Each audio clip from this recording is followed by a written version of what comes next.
Well, good morning, good afternoon, good evening, whatever time it is, wherever you are tuning in. Thank you so much for joining me for this next edition of Timothy Snyder's book study slash process group summary. Sounds quite official. My name is Chris Luard. Just a little bit about my background. If you don't know me, I'm a longtime meditation teacher and practitioner. I've been practicing for 40 years now and teaching since 2009. Deeply trained in both the Theravada, the early school of Buddhism, and Mahayana, the later schools of Buddhism. I'm also a certified clinical trauma professional and a deeply, deeply concerned American citizen.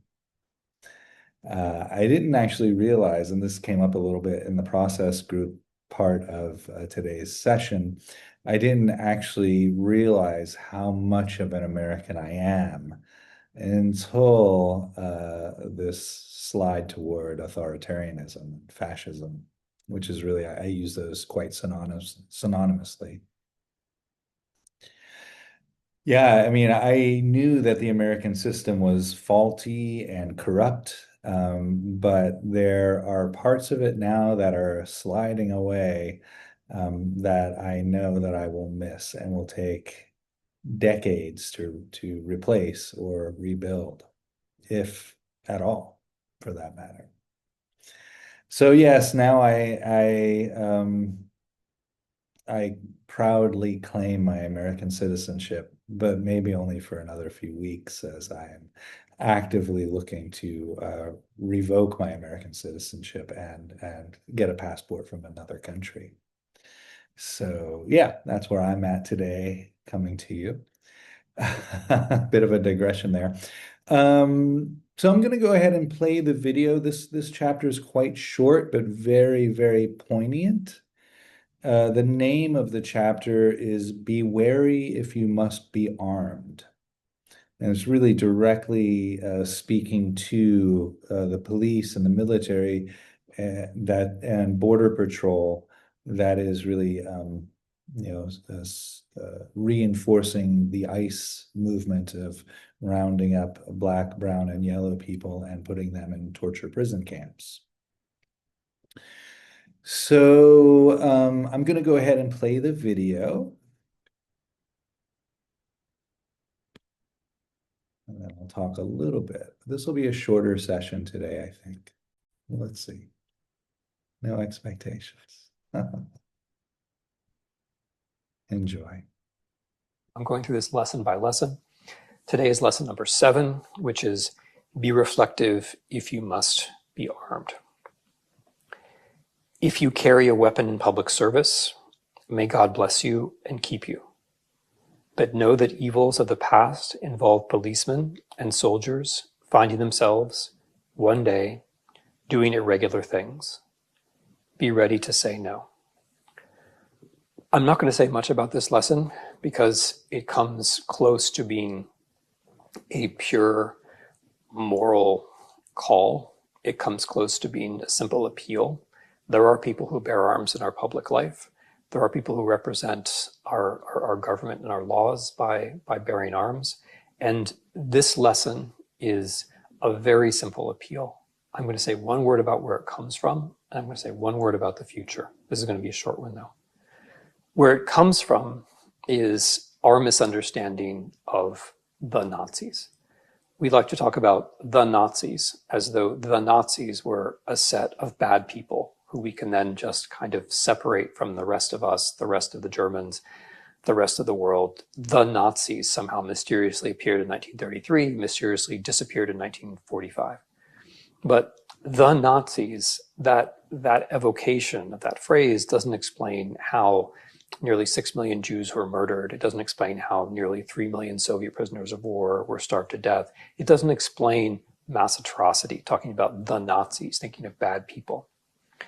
The German police, and I mean just the regular police, the order police, the people who would ordinarily be patrolling the streets and who went back to patrolling the streets of Germany after they'd done awful things in the East.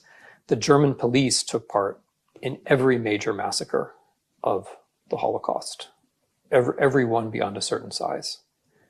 The German armed forces, despite the legends about them, also took part in the Holocaust and were the agent of starving millions of people to death. We prefer not to see those institutions too closely, because if we did, we'd have to ask about institutions, which is what this lesson is about. It's reminding people in the armed forces, it's reminding policemen and others who bear arms that this is the history. This is where you can end up. You can end up in a terrible place, and awareness of the history can help you think about the point where you might say no. I want to close by saying perhaps something unexpected about the future. It's not enough for me or you to say to the police, to the armed forces, be reflective. Of course, they should be. That's their duty. And as I said in the earlier lesson about professional ethics, these collectivities, these groups have to develop an ethic which goes beyond just what power is asking them to do. But we also have to help them. It's too much to expect that other people reflect if reflection isn't happening at a higher level or in a broader way. What do I mean by that? I mean two things. The first, as I said when I talked about the last lesson, is that we need an investigation, many investigations, with historians, with digital forensics experts, with people with all kinds of expertise. We need a number of investigations of what happened on January 6th. Not least so, policemen, policewomen, members of the armed forces can read those papers, think for themselves about how it got to that point, how they would have behaved, how they should have behaved. Because whatever we say about January 6th, something was desperately wrong when an armed mob calling for murder breaks through the doors and windows of our Congress. Something was wrong which has to do not just with the armed mob, but which has to do with the police and the armed forces and with us. And so my point is, as we ask these people to be reflective, we also have to give them something upon which they can reflect, which would mean, importantly, reports about the 6th of January. The second thing about reflection has to do with the press. And this might be even more unexpected, but it's really, really important. One of the worst things which has happened to us as a country is that we've lost our local press. We've lost our local newspapers. Most of the country is a news desert. And that means that people don't know if local politicians are corrupt or how they're corrupt. It means that people don't know if their water is polluted or not. And it means that people don't know, unless they have personal knowledge, they don't know if particular members of the police are behaving badly. That's the kind of thing that reporters know about before the rest of us know about. So what I'm trying to say is that among the hundreds of important functions that a local press used to serve, one of them was keeping track of the police, or to put it in a more neutral way, helping the police keep track of themselves. So in order for us to be reflective about a nation in general, in particular, we have to have ways to reflect. We have to have investigations. Investigations can be national investigations, but they can also be local, everyday investigations carried out by reporters. As a country, we have to be able to be more reflective. And the police and George Floyd and the murder of African Americans, those are things which can be understood in terms of racism. They can be understood in terms of particular police officers, and that's all valid. But they can also be understood as a failure of reflection, a failure of communication, as we lose the ability to see our own localities, as we lose the possibility of following through the eyes of reporters what happens in this precinct, what happens in this neighborhood. When we lose that, then those kinds of events are also more likely. So it's like everything else. We can ask people to do the right thing, to be reflective, but we also have to make it easier for them to do the right thing. We have to give them ways to reflect. This was lesson 7, be reflective if you must be armed. Thank you.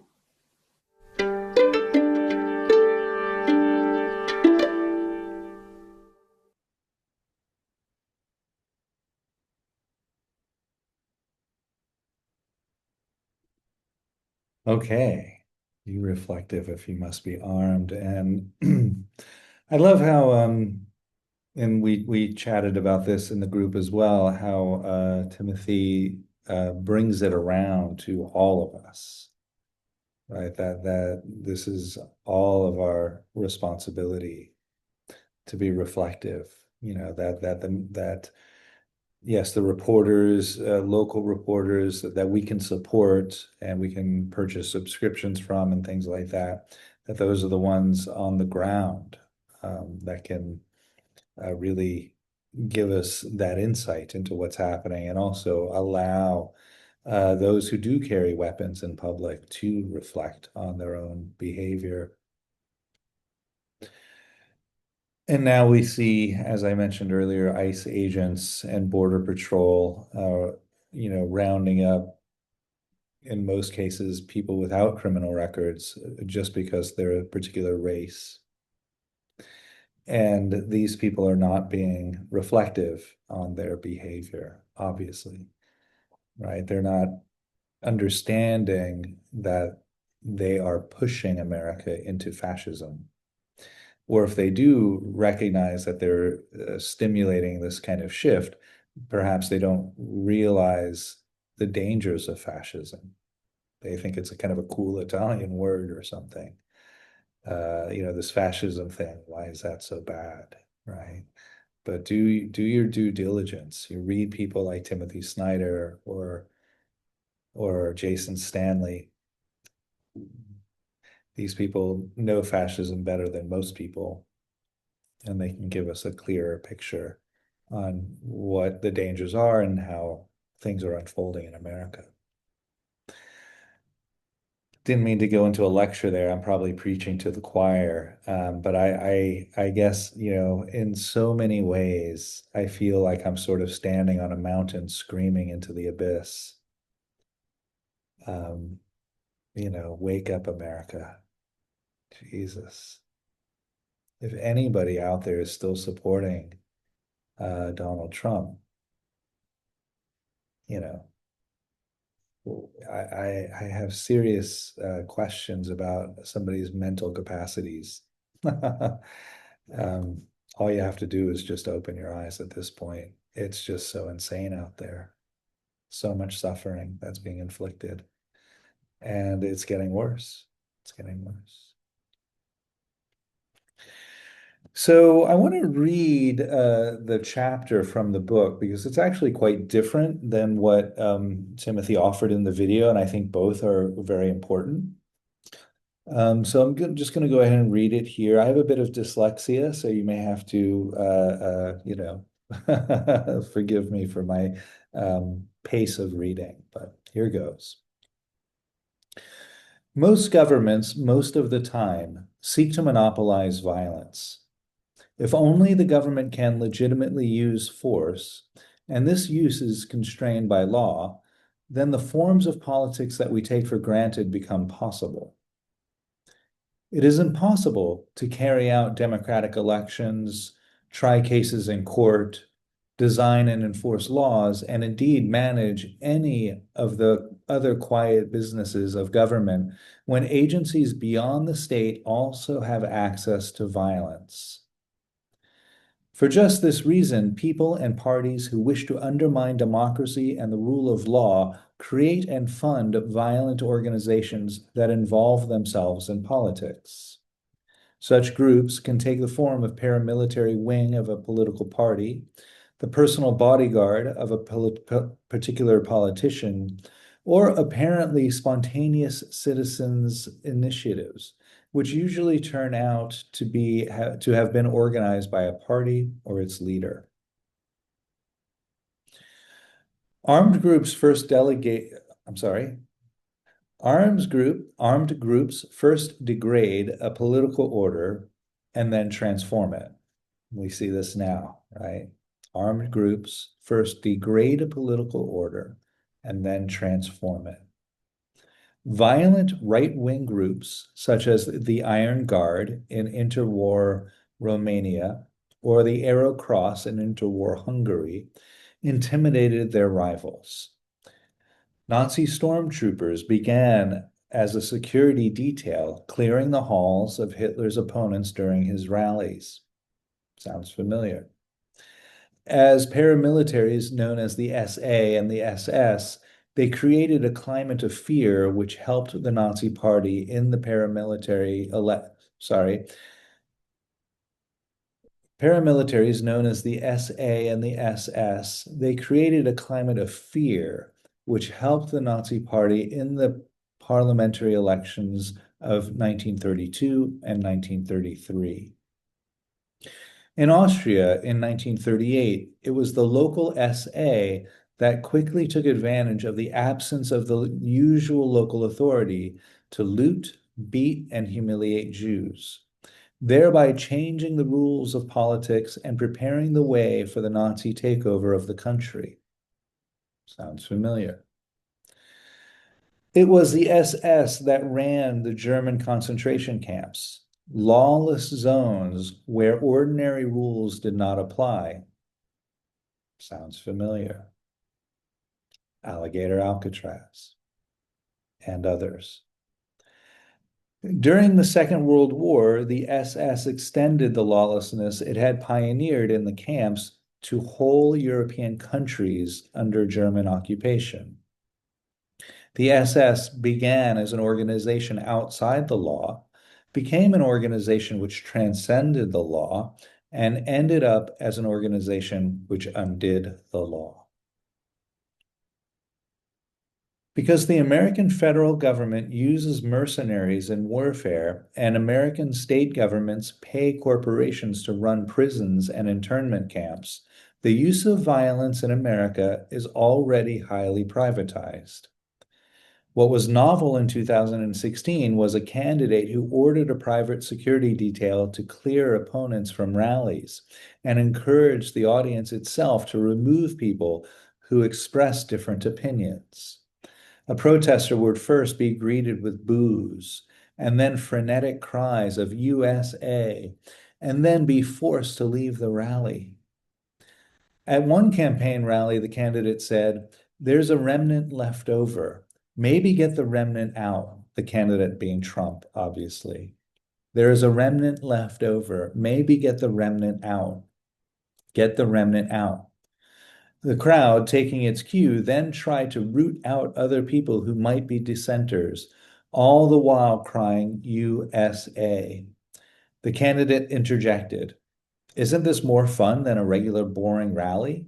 To me, it's fun." This kind of mob violence was meant to transform the political atmosphere, and it did, set the stage for where we are now in 2025. When that candidate lost the next election, he tried to falsify its results while his followers attacked our Capitol. Had the coup succeeded, our constitutional system would be no more. For violence to transform not just the atmosphere, but also the system, the emotions of rallies and insurrections and the ideology of exclusion have to be incorporated into the training of armed guards. These first challenge the police and military, then penetrate the police and military, and finally transform the police and military. And so, yeah, we see this now happening, right, with the mix of ICE and the police and the military that's being sent into Washington, D.C., and California, now Portland, Oregon, and Chicago, right? This is the intention. This is the playbook. This is the playbook. So I wish that every military personnel could read this book, and in particular this chapter, and every police person. Be wary if you must be armed. The end is nigh if police, military, and a secret armed group, militia, unite the way Trump is uniting them. This is one of the signs that the democracy is collapsing. So protest, right? Call your senators, call your congresspeople. right? I'm still of the mind that we can turn this around. So, and I heard Timothy yeah, giving a Q&A session on a different interview that I just listened to before coming on the call here. And he talks about, yeah, if we all do something, right, 335 million people do something very small, doesn't matter what it is, making those phone calls, going to a protest, going to town halls, running for office, something, talking to your neighbor who might be of a different political affiliation, something. But if we all do something, then we can turn this around. So that feels like a good place to end. Let's do a little bit of a practice before we do that. Let's do some humming. So inside the upper body, we have what's known as the vagus nerve. The vagus nerve starts at the brainstem and it winds down through the body. It connects our heart and lungs and connects our digestive tract. And it's responsible for our fight, flight, and freeze responses. That's a very, very brief summary of some very intricate material. So when we hum in a particular way, we can start to vibrate and massage the vagus nerve. That can be very relieving of tension and stress in the body. So I'm just going to start, and you can join me if you wish. I'm breathing in. Oh, forgot to mention, you'd like to maybe allow your teeth to touch. That can create the vibration in the skeleton, which can bring it down into the belly. Maybe easier in that way. Just an option. Um,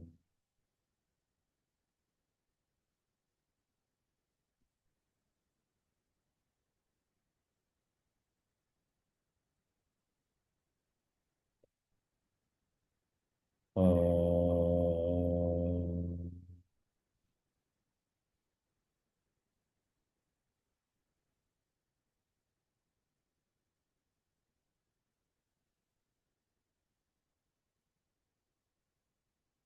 uh,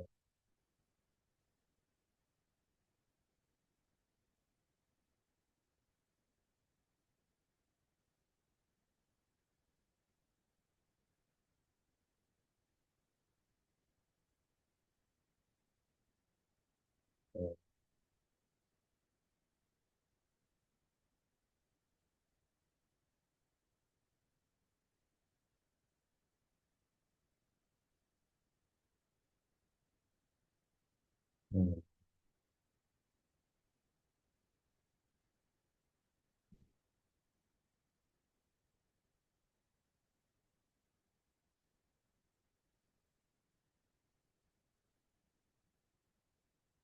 mm.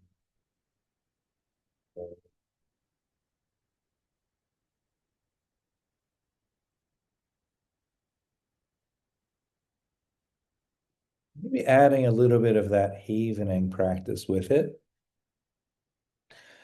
So if you'd like, maybe squeezing the arms and shoulder, right where the arm and shoulders connect, and just giving a gentle squeeze from shoulder to elbow. Oh.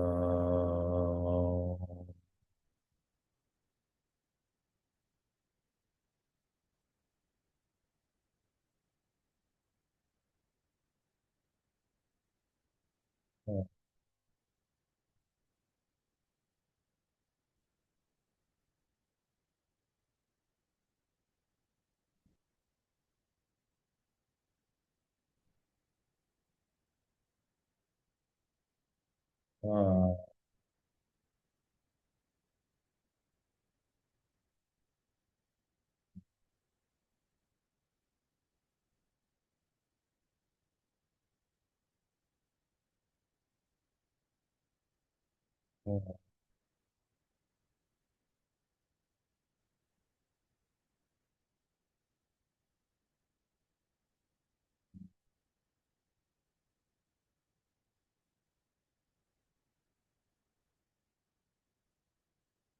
You can continue that as long as you wish. I feel good after that, actually. That's lovely.